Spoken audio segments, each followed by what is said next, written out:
అత్యాధునిక labs, international collaborations, advanced placements. మీ dream career ని రీచ్ అవ్వడానికి మీ best choice Godavari global university.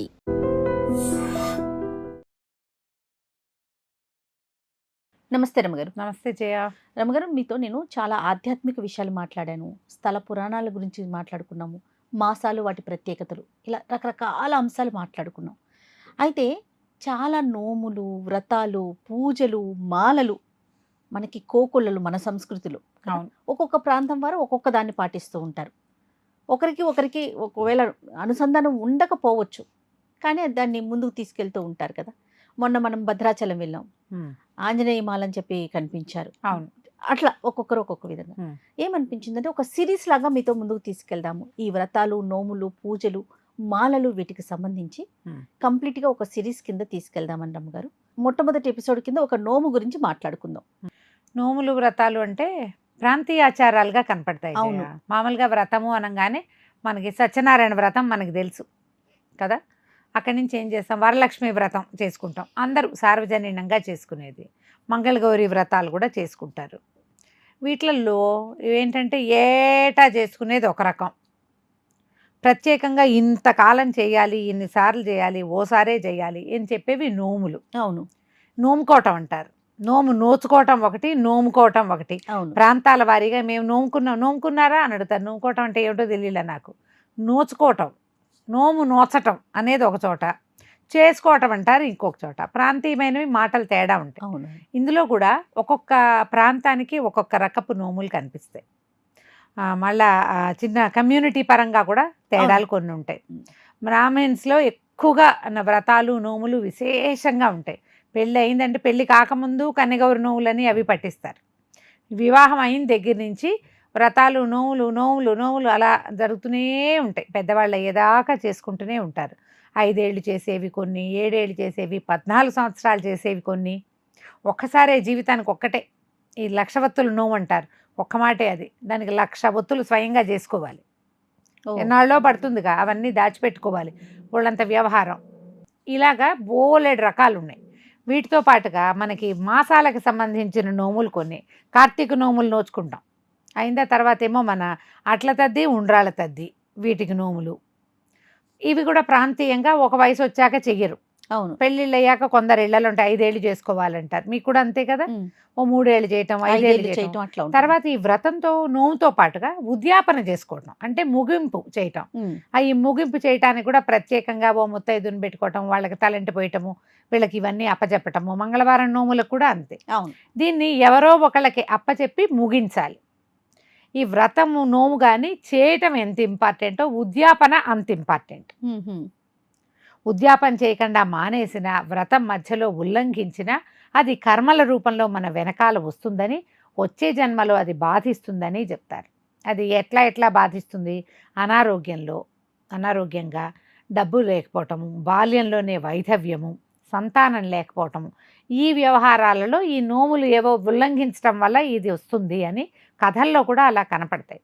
సాధారణంగా నోములన్నిటికీ ఏదో చిన్నదో పొన్నదో ఒక కథ ఉంటుంది. అవును.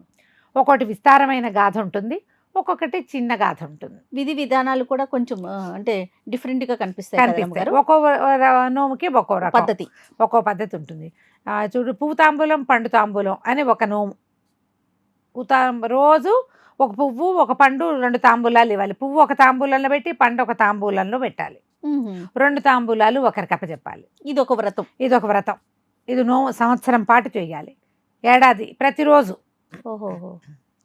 ఇప్పుడు ఎవరైనా రోజు ముత్తైదు దొరకాలిగా, మనకి కష్టం కాదు. ఇందులో మళ్ళీ సాటివారికే ఇవ్వాలని కమ్యూనిటీ పరమైన చిక్కులు కూడా కొన్ని ఉంటాయి. మధ్యలో ఆడపిల్లలు, పెళ్ళిళ్ళు అయిన వాళ్ళు పీరియడ్స్ వస్తాయి, నెల తప్పితే పెద్ద నెలలు వస్తాయి, అప్పుడు ఆగిపోతుంది. ఎంత మటుకు చేసామో అక్కడి నుంచి మళ్ళీ మొదలు పెట్టుకోవచ్చు అంటారు కొంతమంది.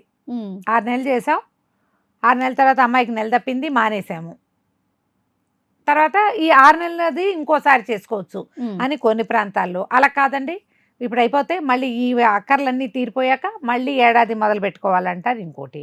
ఇందులో కాటుక గౌరి నోము, గడప గౌరి నోము, సౌభాగ్య నోములు, తర్వాత రోజు నిత్య శృంగారం నోము. నిత్య శృంగారం అంటే రోజు ఒక ముత్తైదుకి తల దువ్వి, మొహానికి బొట్టు పెట్టి, ఏదో ఒక వస్తువు, ఏదైనా పసుపు రాసి అలంకారం చేయాలి ముత్తైదుని ప్రతిరోజు.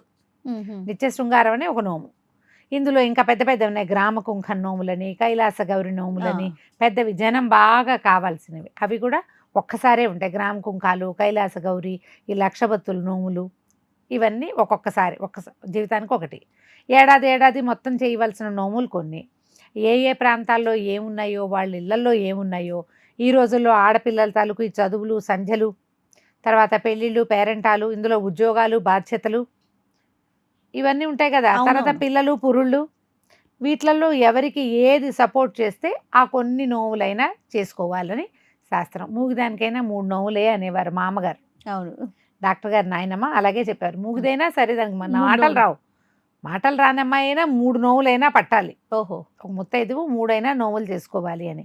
ఈ నోములన్నిటికీ సాధారణ నియమం ఒకటి చెప్తారు. మీరు నోములు నోచేది సౌభాగ్యం కోసం మొదట, అంటే భర్తతో మన కాపురం బాగుండాలి. తర్వాత మన భాగ్యం కోసం, మనకి ఇల్లు ఆకిలి అంతా ధన సంపద నిండిపోవాలి, ఇది రెండోది. మూడోది సంతానము, తర్వాత అభివృద్ధి, తర్వాతదే మోక్షం. ఇప్పుడు వీటిలలో భర్తలతో కొట్లాడుతూ పోట్లాడుతూ నోములు చేస్తే ప్రయోజనం ఏముంది? ఉపయోగం లేదు కదా. అందుకని ఈ నోములు అవి ఎందుకు పెట్టారంటే భర్తలతో పోరాడకుండా ఉండటం కోసం. ఇప్పుడు ఈ ప్రతి నోముకి భర్త చేతికి అక్షింతలు ఇచ్చి దండం పెట్టుకోవాలి. నువ్వు పక్కన తిడుతూ ఎట్లా అక్షింతలు వేయించుకుంటావు? ఆయనకు నువ్వు అక్షింతలు వేస్తూ నువ్వు వేయించుకోలేవు కదా. అందుకని మనం సజావుగా ఉండటం కోసం కూడా, భార్యాభర్తల బంధం బాగుండటం కోసం కూడా ఈ నోములు ఉండేవి. భర్త ఆయుష్ కోసమే. సౌభాగ్యం అంటే అతను చిరకాలం జీవించి ఉండటానికి కదా, మన మధ్య సయోధ్య ఉండడానికి. ఇందుకేగా నోములు చేసేది. అప్పుడు వాళ్ళకు కూడా మన పట్ల కొంత కంపాషన్ ఉంటుంది. అయ్యో వీళ్ళు మన కోసం చేసుకుంటున్నారని. మనం వాళ్ళ గౌరవం కోసం చేస్తున్నాం, వాళ్ళు ప్రేమగా ఉన్నారు కాబట్టి మనం కూడా బాగుంటాం. అందుకని ఈ నోములు పెట్టుంటారేమోనని నేనైతే అనుకుంటా. నోములు అయితే ఇలా ఉంటుంది కదా రమ్మగారు. మరి వ్రతాలు ఎలా రమ్మగారు? వ్రతము ఇప్పుడు భార్యాభర్త కలిసి కూర్చుని చేసుకునేది. నోముల్లో 99% ఆడవాళ్ళు ఒక్కళ్ళే చేసుకుంటారు. వ్రతం అంటే పీటల మీద కూర్చుని చేసుకునేది. సత్యనారాయణ వ్రతం ప్రధానమైనది. కానీ వరలక్ష్మి వ్రతము, మంగళగౌరి వ్రతము అవి కూడా స్త్రీలే చేసుకుంటారు. భార్యాభర్తలు కలిసి కూర్చుని చేసుకోవాల్సినవి కొన్ని ప్రత్యేకంగా ఏమున్నాయి? ఒకటి సత్యనారాయణ వ్రతం మనకు తెలుసు. లక్ష్మీనారాయణ వ్రతం అని కొన్ని చోట్ల చేస్తారు. అది కూడా కార్తీక మాసంలో చేసేటువంటి కేదారేశ్వర వ్రతం, భార్యాభర్త కూర్చోవాలి. తర్వాత అనంత వ్రతం, అనంత పద్మనాభ వ్రతం చేస్తాం.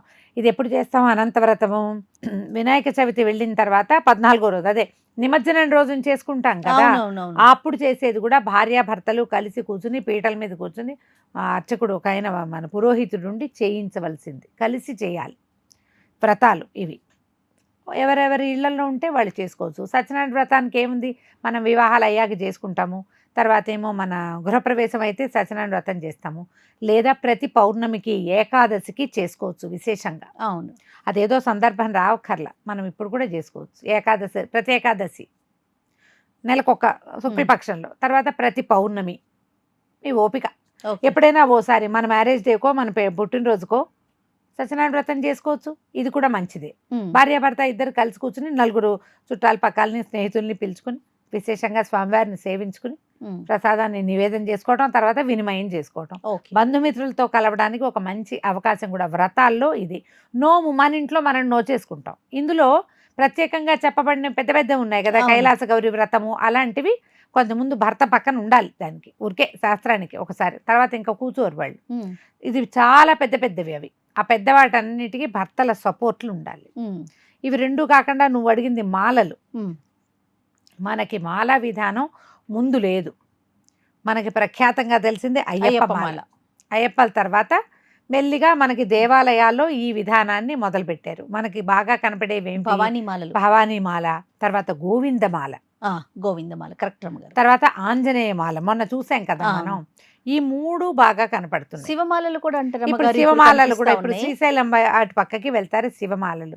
మాల అంటే ఏం లేదమ్మా, దీనికి ఒక ఇన్ని రోజులు నియమబద్ధంగా మనం ఏ దైవం కోసం మాల ధరించామో వారిని విశేషంగా సేవించుకోవటం, మన ఆహారపు అలవాట్లు, జీవన విధానము అన్నిటినీ మార్చుకుని భగవత్ కైంకర్యం కోసమే ఈ ఇన్ని రోజుల్ని గడపటం.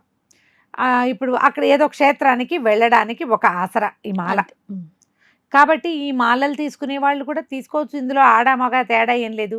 అయ్యప్ప కంటే ప్రత్యేకంగా ఏమంటారు, 8 సంవత్సరాల లోపల బాలికలు లేదా 60 సంవత్సరాలు పైబడిన స్త్రీలు, మిగిలిన మగవారందరూ పనికొస్తారు. మన అవకాశాన్ని బట్టి తీసుకోవచ్చు. భవానీ మాలలకి, ఈ గోవిందమాలకి, వీటికి ఎక్కువగా మనకి గోవిందమాల అదంతా కూడా మగవాళ్లే కనిపిస్తున్నారు.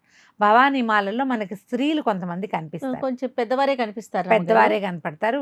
యంగ్స్టర్స్ ఎవరైనా అది తీసుకున్నట్టు కనపడదు. 40 రోజులు అంటే చిన్నపిల్లలకి అది సాధ్యపడదు కాదు. కాబట్టి నేనేమనుకుంటానంటే, ఇప్పుడు మనం 21 రోజులు చేయాలి. ఏదైనా ఒక పని మనం సాధించాలన్నా, మనకు అది అలవాటు అవ్వాలన్నా 21 డేస్ చేయాలి.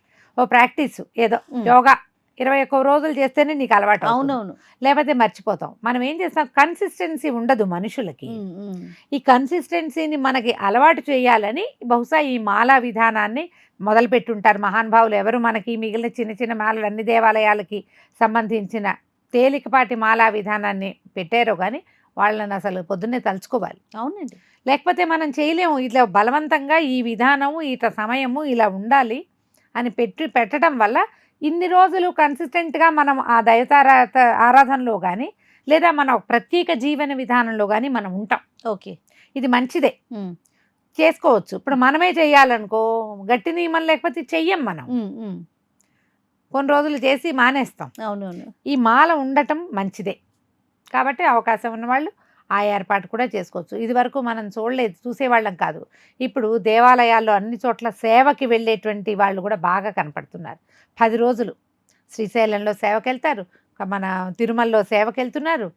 10 డేస్ స్వామివారి ఎక్కడెక్కడ ఏ దైవం ఉంటే వారిని అర్చించుకోవటం, వారిని పూజించడం, నిత్యము ఆ క్షేత్రంలో ఉండటం మంచి మంచి అవకాశాలు. అదృష్టం కదండి. అదృష్టము, దానికి సత్తా కావాలి, ఇంటి దగ్గర సపోర్ట్ కావాలి. ఈ మాలలకు కూడా ఈ మొత్తం వ్యవహారాలు అన్నిట్లలోనమ్మా, వ్రతం కానీ, నోము కానీ, మాలా విధానం కానీ, లేదా సేవలు కైంకర్యాలకు వెళ్ళేటప్పుడు కానీ మన ఒక్కళ్ళ ఆస్థ సరిపోదు. దానికి కుటుంబం సపోర్ట్ కావాలి. వీళ్ళకేమో అతిభక్తి ఉండి రెండో వాళ్ళకి లేకపోతేను చాలా ఇబ్బంది కదా. మగవాళ్ళకి కుదురుతుంది, ఆడవాళ్ళకి వాళ్ళు అవి ఇవి ఇన్ని రకాలు చేయాలంటే.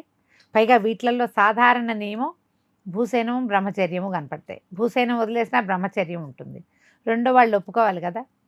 మగవారి ఒప్పుదల లేకుండా చేసేటువంటి, అంటే భర్త ఒప్పుదల లేకుండా చేసే నోము కానీ వ్రతం కానీ ఫలించవు. వాళ్ళు ఒప్పించుకోవాలి. ఈజీ మెథడ్, ముందు అత్తగారిని ఒప్పించండి, వాళ్ళే భర్తలు ఒప్పిస్తారు. ప్లాన్ చేసి చేసుకోవచ్చు. కొంచెం వీటికి విధానం ఏముంది, మన చుట్టూతా ఉన్న పెద్దవాళ్ళని వాళ్ళని కనుక్కోండి. ఎప్పుడు కూడా మనకి అలవాటు లేని కొత్తది తీసుకునేటప్పుడు కొంచెం భయంగా ఉంటుంది. అంత వెళ్ళొద్దు. మన ఇళ్లలో ఉన్నది, మన పెద్దవాళ్ళకి అలవాటైంది, ఇది తీసుకోండి, ఈజీగా హాయిగా అది చేసుకోండి. మనం కూడా వీలు వెంబడి కొన్ని వ్రతాలు, నోముల కథలు ఎట్లా చేయాలి సింపుల్ విధానంగా అందిద్దాం. తప్పకుండా రమ్మగారు. నమస్తే. నమస్తే. And for more videos, Please subscribe to iDream. Please subscribe to iDream. Please subscribe iDream. And please subscribe to iDream. For more videos, subscribe to iDream. please like, share and subscribe to the channel. Congratulations, iDream. Subscribe to iDream. Subscribe to iDream. So subscribe to iDream Media. iDream ki iDream team andarki huge congratulations. Please subscribe iDream Media. Please subscribe to iDream. Subscribe iDream. Please subscribe to iDream.